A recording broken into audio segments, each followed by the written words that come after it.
What's up, YouTube? This is your boy John from the Jersey Shore, and I am back with you today to give you my review of the 1993 film, The Dark Half.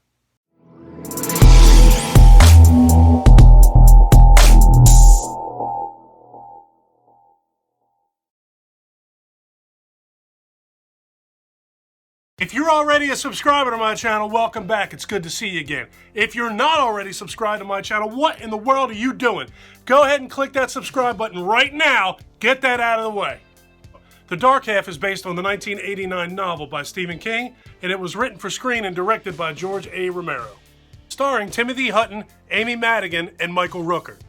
Our story starts off with our main character, Thad Beaumont, who is Timothy Hutton's character. They show him as a little boy. He's having migraines. He's falling on the ground.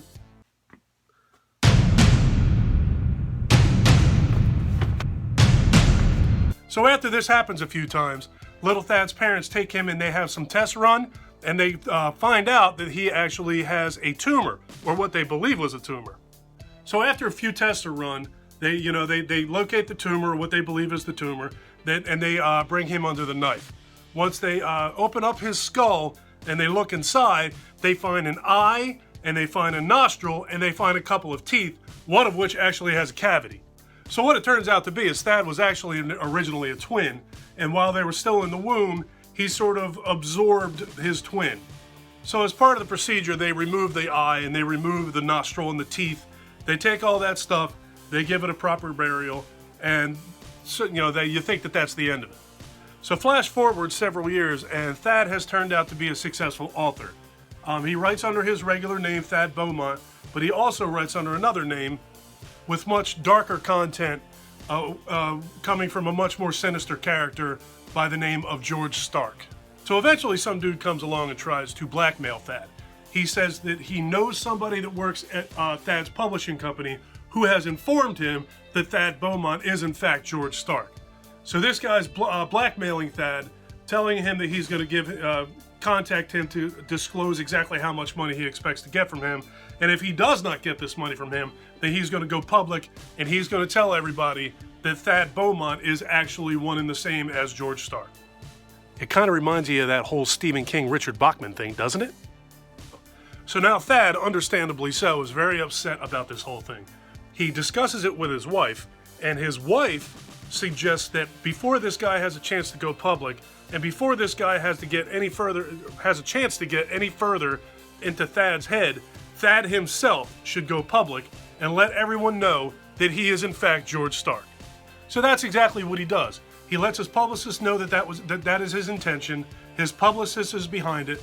So he has this big thing in the press. They're taking photos. They show him actually have a funeral, and there's a tombstone made up with George Stark written on it. So they go through with this whole ceremonial public display to let everybody know that George Stark is in fact Thad Beaumont, that there is no real George Stark. It's just somebody that he conjured up in his own mind. They actually show his publicist at one point saying that he was kind of bothered by the fact that he was going to get rid of George Stark, because the people like to read George Stark for the fun of it, and they read Thad Beaumont's work because they have to, because they're his publicists. They're really saying that Thad's work kind of sucks, and that George Stark is kind of cool. So after he goes public, and after he gets rid of the George Stark alter ego, strange murders start occurring, and Thad turns out to be the primary number one suspect. His DNA is matching things, his fingerprints are matching things, and now he's on the hook for some murders. Oddly enough, these murders are taking places in other areas that he has not been in. He has an alibi of his whereabouts while these murders were taking place, so there's no logical explanation as to why his DNA or his fingerprints would be at these crime scenes. I'm pretty sure you know where this movie's going. I don't know. I mean, this movie was okay, but I wasn't real crazy about it. I thought that the whole Thad Beaumont, George Stark thing was kind of strange. I mean, I get the alter ego and I get the writing stories under another name thing. Stephen King himself obviously did it, as I stated earlier, and it worked for him. But when you put it into movie form and you have to, I mean, for entertainment purposes, I think it was just fine, but there's no real logic behind it. I think that if you're conjuring somebody up in your own mind and he is in fact you, and you stop writing things under a different name, it makes no sense to me how one person's DNA would be somewhere else. It's just absolutely positively as fictitious as it could possibly be, because it literally is impossible. And typically, I'm not a real big fan of things that are literally impossible. And with that being said, I guess I have to say that I really was not the biggest fan of this movie. I really wasn't nuts about the fact that, that Thad Beaumont was this clean-cut, teacher-looking author guy, but his alter ego had scars on his face and his hair was slicked back, and he drove a black sports car, and he had, his clothes were all black, and he carried a knife and he had a gun stuck in his belt. I just think that it was just a bit much. That character was a little bit over the top and a little bit ridiculous in my eyes, which almost made it comical. I thought his wife's Amy Madigan, her character, and Michael Rooker's character were actually better than the Thad Beaumont character, simply because they both seemed very convinced that this whole thing was ridiculous, especially Michael Rooker. He was a cop investigating this whole thing, and I liked them because they made everything seem really, really ridiculous, and that was because everything in this movie was really, really ridiculous.